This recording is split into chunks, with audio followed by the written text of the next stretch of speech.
Pô, no Jacarezinho, eu tava comentando no meu podcast. A polícia chegou. Vamos falar sobre o Jacarezinho? Bora. Esse é um assunto que eu queria falar Fica bastante. à vontade.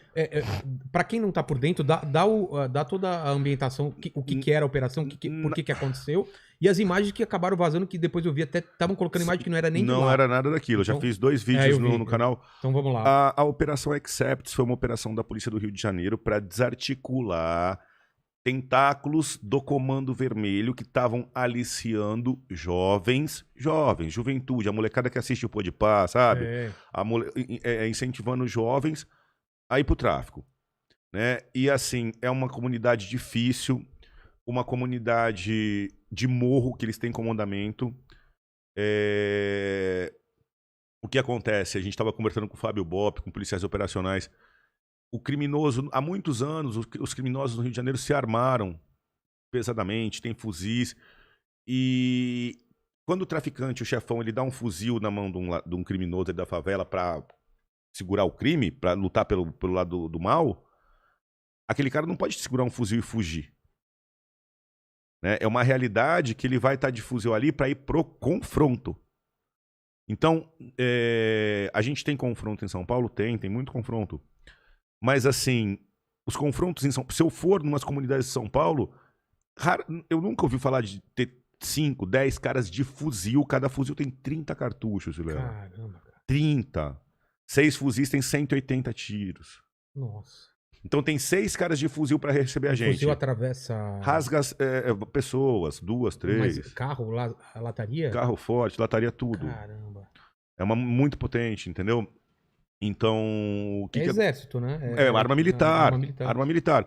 Então, assim, no Jacarezinho, logo que eles chegaram, a polícia do Rio tem um carro blindado, que é pra subir morro, Caveirão. Já apareceu em filmes e tal? Já. Eles chegaram, um policial saiu do Caveirão. Quando o policial saiu do Caveirão, ele tomou um tiro na cabeça. Caralho. A ocorrência começou porque ele teve que sair do Caveirão porque tinha barricadas, não dava pra subir. E os caras já esperando... com o tiro amarrado. Então, você pega, monta a barricada, isso chama-se emboscada. Você pega e coloca 2 barricadas aqui, fica numa posição, você já deixa o tiro marcado, mas você ajusta o tiro ali. Porque já sabe que... O carro vai parar ali. É um lugar estreito. Isso. Então, assim, é uma operação que começou com a execução de um policial. Caralho. E aí, você analisando o armamento que foi pego, a quantidade de... foram pistolas, 12, granada. Granada os caras usaram? Granada. Não, foi apreendido granada, submetralhadora, 12 pistolas, muitas armas. Então, nessa situação, a polícia tá ali para fazer valer a lei. A polícia tá ali para tirar a molecada da mão do tráfico. E a polícia que é o Estado, que somos nós. A polícia defendendo a população. Então, se a polícia chega ali e toma um tiro, um policial toma um tiro, eu queria que as pessoas imaginassem se a polícia virasse as costas e falasse, não, a gente vai embora porque tá muito perigoso. Que seria uma coisa... Não, já morreu alguém, vamos recuar. Então, se a gente recuar, se a polícia recuar, a democracia perdeu, o Estado perdeu. A ordem eles perdeu. Colocaram mais demarcaram mais um. Aqui é meu, ninguém mais entra. Isso.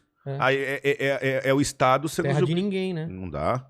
Então, quando a polícia vai, ela tem que ir para resolver. Mas uma operação dessa, por exemplo, tinha helicóptero junto, tinha gente... Toda a estrutura. Mas como que você consegue definir, por exemplo? Esse cara devia estar muito escondido, esse sniper. Vilela, é morro e é irregular. As favelas são irregulares. Quando você pensa aqui num bairro, você tem as ruas paralelas e as... né? Exatamente, uma casa do lado da outra. É uma coisa toda... Você não sabe. E eles conhecem o território que nem a palma da mão. Eles sabem onde cada viela e cada beco vai chegar. Se o beco é um beco sem saída ou não. Qual casa que ele pode se esconder, Qual casa ele pode se esconder ou não. Eles têm todo esse controle. Tem um armamento pesado de guerra. Sabem usar a arma, senão não acertavam um tiro na cabeça. A distância. Né? E eles não recuam. A polícia do Rio de Janeiro vive uma situação sui generis. A gente tem dificuldade em São Paulo? Tem. A gente tem aqui quadrilhas do Novo Cangaço, essas quadrilhas de rouba-banco, você já viu? Claro. Invade a cidade. Quando você vai prender uma quadrilha dessa, tem 4, 5 caras armados de fuzil.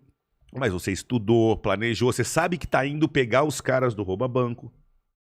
Você tá indo focado.